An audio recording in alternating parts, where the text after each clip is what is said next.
Alright, we're gonna start this show. So what's on your mind there?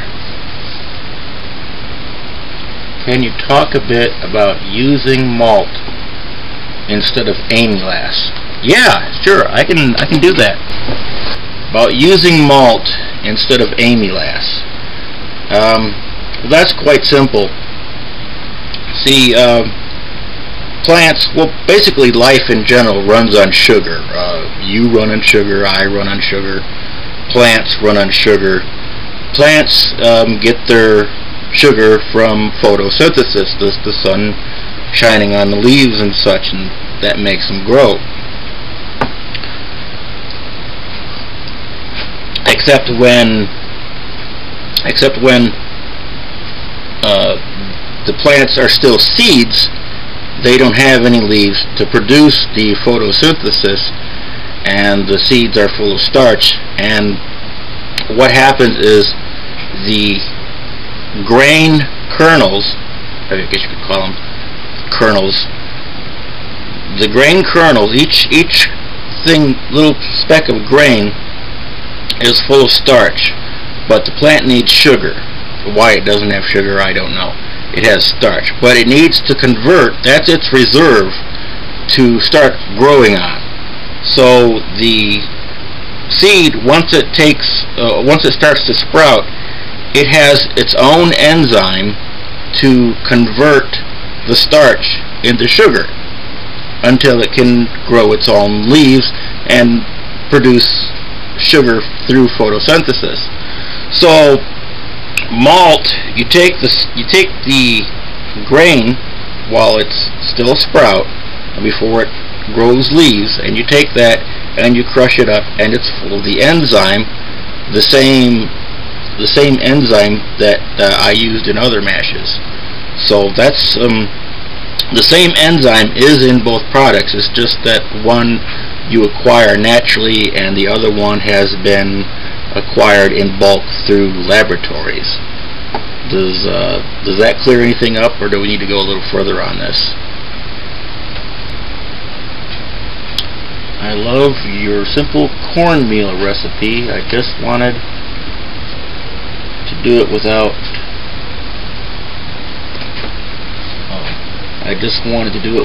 lab chemicals. Well, I wouldn't call the packaged enzyme a lab chemical.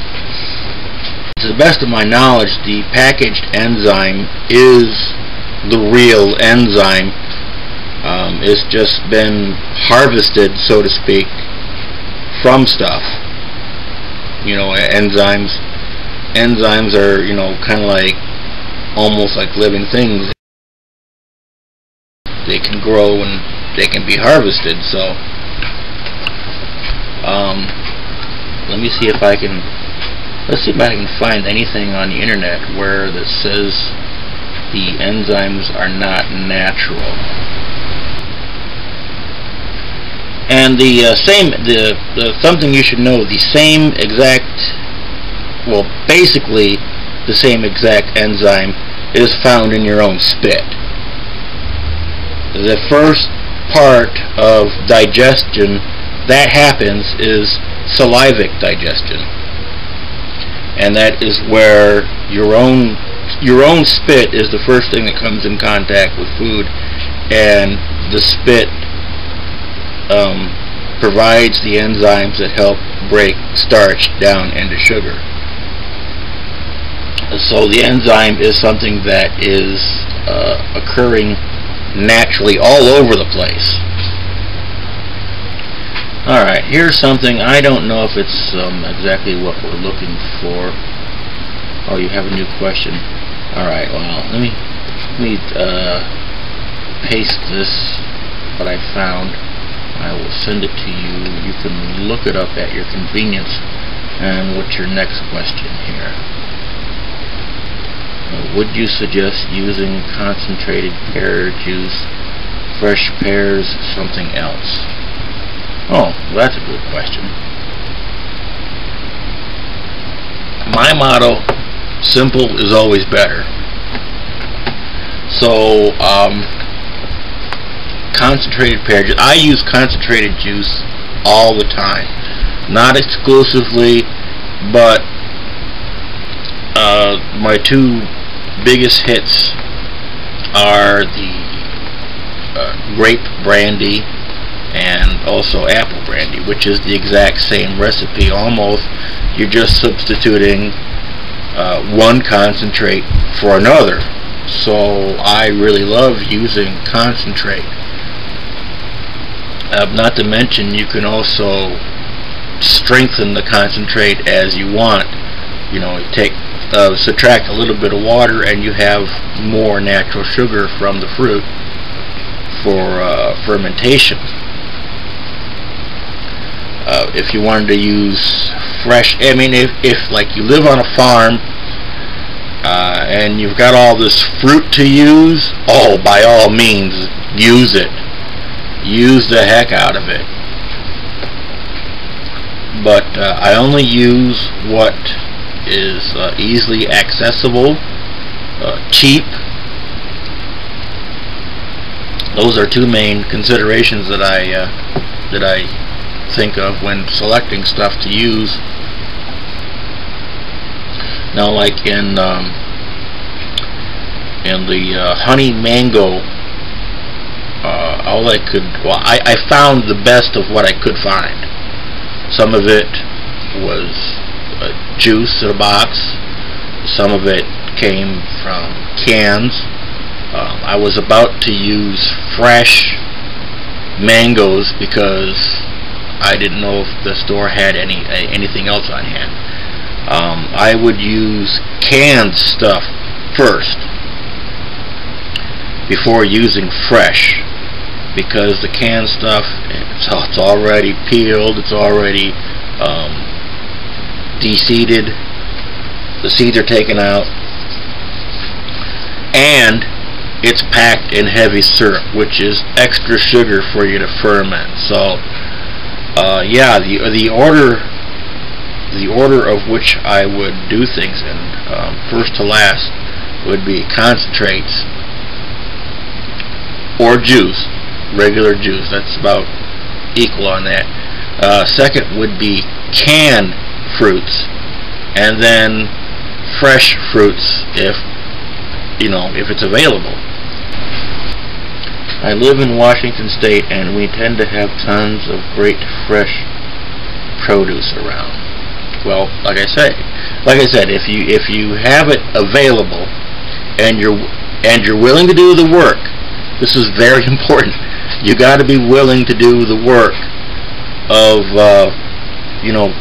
extracting the juice from the fruit. So as long as you're willing to do as long as you got the stuff available, as long as you're willing to do the work, the extra work, by all means, go for it. But I do like the idea of the concentrate. Thanks for clarifying. Yeah, no problem. That's what I'm here for. I have a wine press as well, so that may help facilitate the process. But I will do the concentrate. Oh yeah, hey, sure, a wine press. That helps a lot.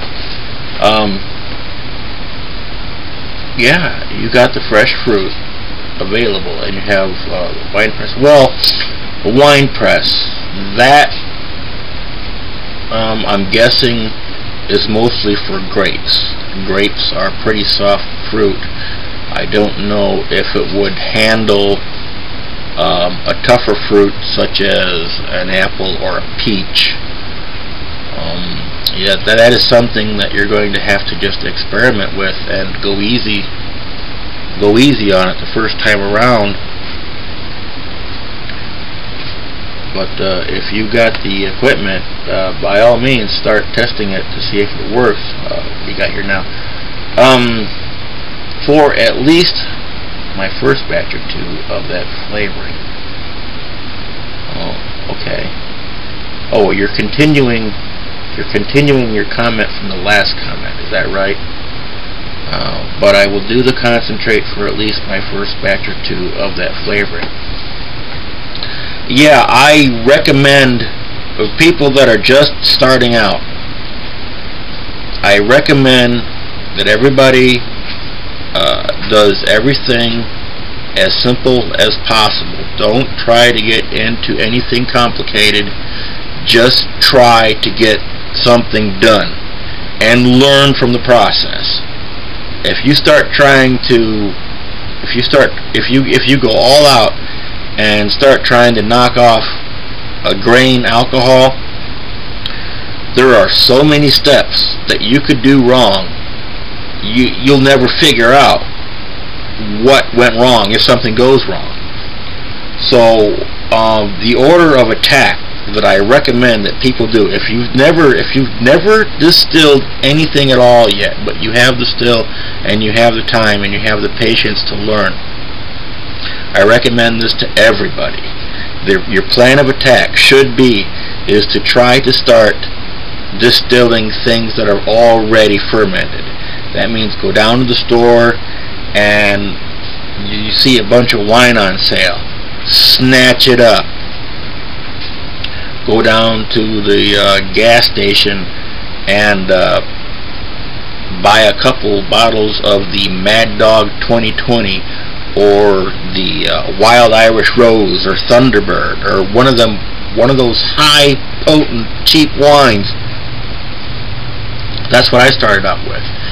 When I had my first still made, I had no idea what to put in it, so that's what I used. I used things like Thunderbird, I used Mad Dog, Wild Irish Rose. I would take the still out to a party, a friend's party, and I would distill wine right in front of my friends, and we would do freshly distilled slammers. So that's your plan. That should be your plan of attack. First, distill, get practice distilling, and even a step beyond that, because you also have to learn how to make your cuts. Take a step beyond that and start distilling cheap, and I mean cheap, whiskey, vodka, anything that you can get your hands on, because this stuff has already had the proper cuts made. Alright? You take a cheap vodka, $5 a fifth or cheaper, if you happen to find it. I can find vodka $5 a fifth, and it's not very good. But you pour that into a still, you add a can of apple juice concentrate or grape juice concentrate or whatever else you have on hand, and you redistill it. The primary cuts have already been made. The heads have already been cut out. The bad alcohol, it's already gone. Something you don't have to worry about. That'll let you get familiar with the distilling process. How the still works, getting up to temp, when the coil gets hot, when to change water, stuff like that. And yeah, that is my plan of recommendation to learn how to do this properly. First, redistill cheap alcohol, then distill wine. When you distill wine, you're going to have to make the primary cut of cutting out the bad alcohol, and that is just something you either have to learn how much alcohol is in it from the stuff that you're using to, but anything you cut out, if you cut out some and you miss a little bit, it's not going to really hurt anything. I mean, I made my first alcohol, I didn't know about cuts, so I didn't cut anything. I'm still alive. So the good alcohol is part of the cure for drinking bad alcohol, and the bad alcohol is in the wine, and it's in the beer, it's in anything that is fermented, that has not been distilled. The only thing is that after you distill it, it is now concentrated. So your cuts you need to make some cuts. They don't have to be exactly perfect, but as long as you making some cuts, you're ahead of the game. Now me, I've learned how to distinguish the methanol and acetone from the ethanol. There's a completely, the taste is going to be about the same, but the sensation on the tongue is going to be different. When you take a spoon, and I just take a spoon, a couple of drops, set it on my tongue, and it feels like it's being absorbed into my tongue. That's when I know I have the methanol and acetones, and I immediately spit that out. It wouldn't hurt you, but I spit it out anyways. That little bit of a concentration is not going to hurt you. And then when that sensation starts to smooth out, that's when I know I'm down to the good alcohol. So after you get that, after you get one step learned, then go to the next step and get that learned. Then go to the next step and get that learned. That way, when you have a problem, you'll better know. Okay, all right, I know how to do this and this and this. I've got that down pat, so it must be this, right?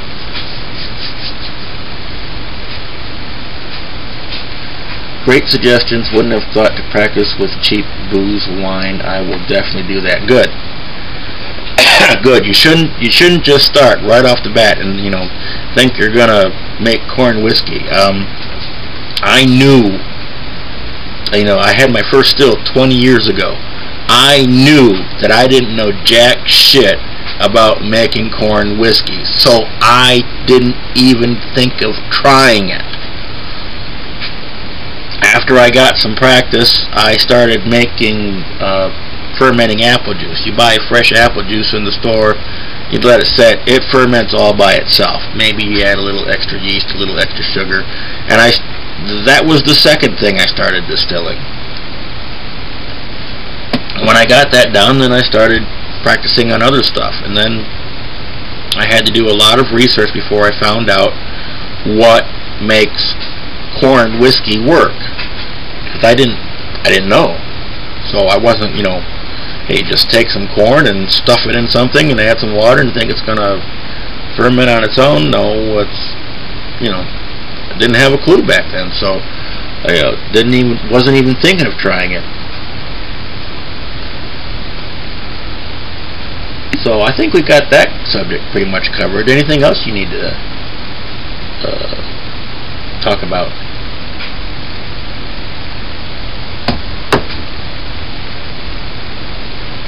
I've been planning and studying for a couple of years now. Finally ready to take real action. Well, good. It's good that you've been studying this all that you can. When I started doing this 20 years ago, there was no internet. I didn't know who to ask. I had a Commodore 64 computer with 1200 baud modem. There was no internet, and I didn't know what to. I didn't know if the subject was at our local library.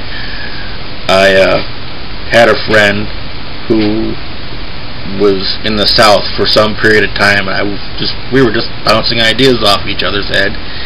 And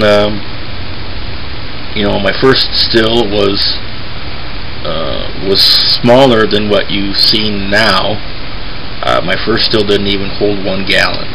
The coil was, believe it or not, the coil was aluminum, which is a bad thing, because it was aluminum because I've heard of copper sulfate. Making moonshine with copper coils leads to copper sulfate poisoning. So I abandoned copper coils and went with aluminum, and obviously I'm still here, so it wasn't that bad of a process. And I probably did everything wrong in the book. It was just a pot with a lid. The lid was actually, I think, duct taped down the first couple times until I siliconed it down permanently. I had a hole in the top with a valve and funnel on top of that to pour something in. drilled a hole in the side to drain it with a ball valve, and that was held in. I think that was held in with JB cold weld. So I probably did everything wrong in the book, but it gave me a lot of experience to where I'm at now. Sadly, I have to go to work in 5 minutes. I will be back for the next one. Okay. Well, I guess we've talked a lot here. Covered 30 minutes, so I guess we'll call it good at that. All right. Since you plan on coming back, I will be here. So all right. Have a good one. Take her easy at work, and come again. All right. Have a good night.